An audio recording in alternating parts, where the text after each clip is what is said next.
Hey everyone, welcome back to another episode of Mcubed Show about all things fantasy sci-fi. I'm your host, Schmerold. Alright, so let's get right into it. So, we've had some trailers that I like to talk about quite a bit. Specifically, it's one big trailer that fits into our norm, but Star Wars Visions. I'm really looking forward to Visions, though, okay? It comes out on September 22nd, and it's about this, I think there's 10 episodes to the series, and each one is made by a different Japanese studio, and it's anime, right? It looks pretty awesome to me. There's so many different art styles and awesome Star Wars lore it's looking like in there. There's one episode that looks pretty awesome to me. It's the one that's it looks like it has a gray tint to it. The art style seems nuts. It looks like an Akira Kurosawa film. I'm thinking that's gonna be the very first episode, so I look forward to that. It's gonna start off with a huge bang. And there's another one that I think looks pretty dope. There's the episode that I saw that we're at Tatooine, for the pod racing, right? And you have some kid on a guitar. That could be cool. That could be neat. And then, of course, there's gonna be a full-on Boba Fett episode. We see the Slave One, we see Boba Fett himself, and that art style looks crazy. So, I look forward to this quite a bit. Again, we just lost Bad Batch, which is sad.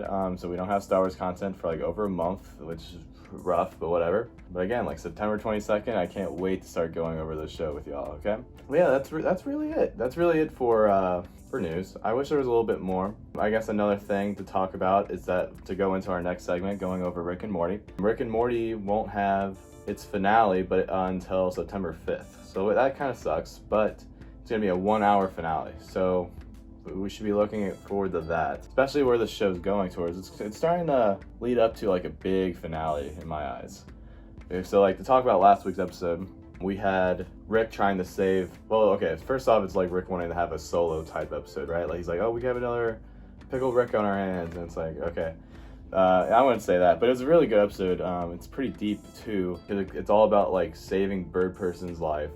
And I believe his conscience was in a younger Rick, and it kind of just goes through the whole process of dealing with Rick's inner demons, where there was one episode where we see, this was season 4, maybe season 3, where it's Rick is in the aliens trying to figure out the secrets and the way to make his portal gun, right? But this is way back, right? But there's one part where you have a younger Rick, age 35.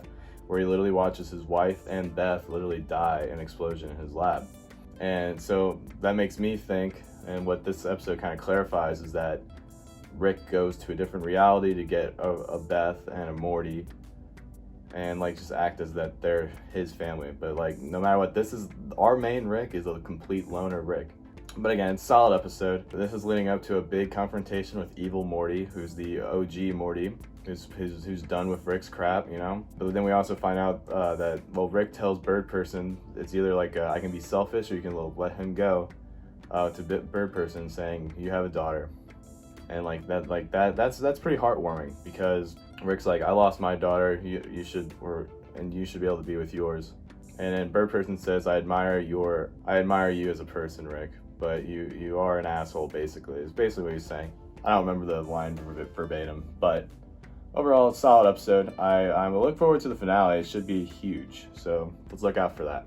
Okay, that's really it now that we don't have Bad Batch, but I will be doing this throwback review for Star Trek, the J.J. Abrams film. Yeah, let's just get right into it. I watched this movie relatively recently, and I just forget how much I love what they go for in this Star Trek franchise. I like having a young Kirk who's a badass, he doesn't take shit from no one, and he is worthy to be a captain of the USS Enterprise, right? But I like the beginning of this movie quite a bit. You see his father, who becomes captain for 10 minutes or so when they're being attacked, and his wife starts to go into labor, and that's when James Tiberius Kirk comes into reality, right?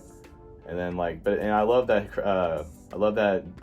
Captain Kirk in the past, so James Kirk's father is played by Chris Hemsworth, and he's great in this role. He just takes control of the ship and saves probably, I'll say at least hundreds of lives, right? But he dies to save these lives, and then James has to live his life without a father.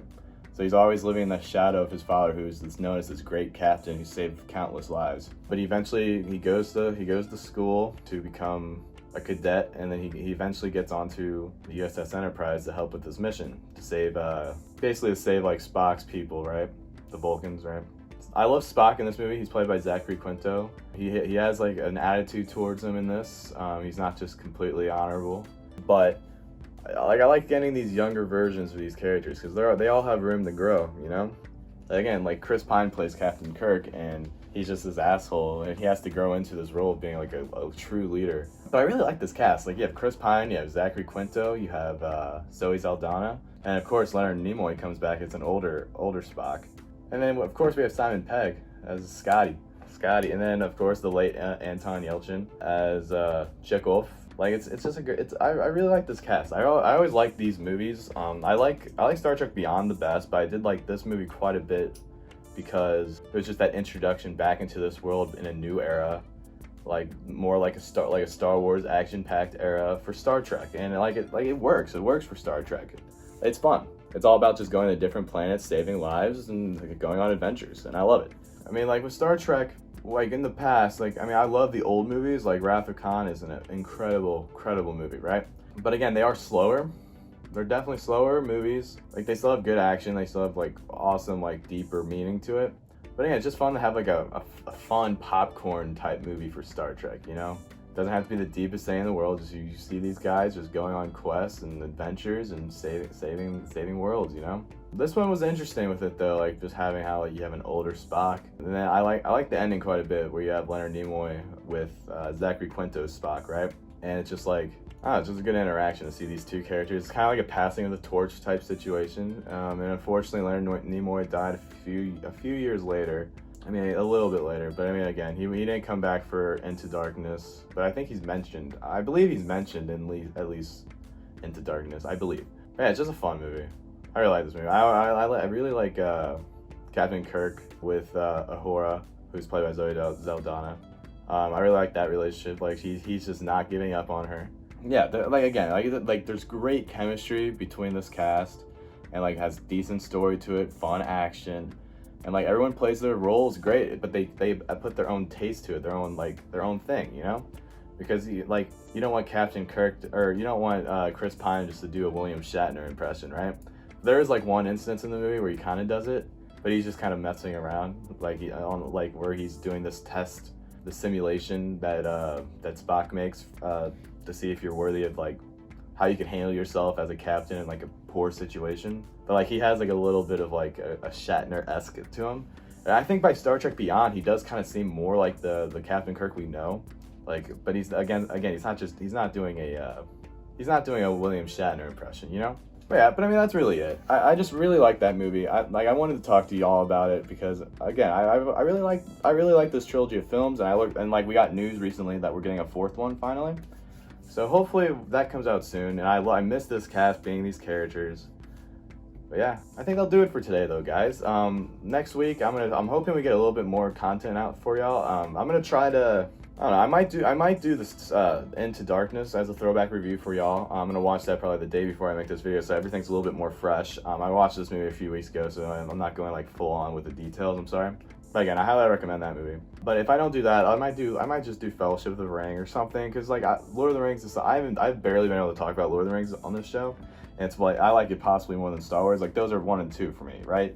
Either way, those are like my 2 favorites like franchises ever made. So I might talk about that or The Hobbit even. Like again, I think The Hobbit gets a lot of people just kind of shit on it. Again, like I think the first 2 movies are really good, and I really like the cast, and like it's still coming back to Middle Earth, right? But I do think they go too heavy on CGI. Where in Lord of the Rings, like yeah, obviously there's CGI, but it's like it still looks beautiful. You're in this world. But I don't know. I'll decide sometime over the weekend if I want to do Lord of the Rings or something. But yeah, we'll do that. We'll unfortunately won't have Rick and Morty either, so I'm gonna try to see the movie Green Knight hopefully by the next video. And I'll do a review of that. That'll probably be a separate little video, a little review.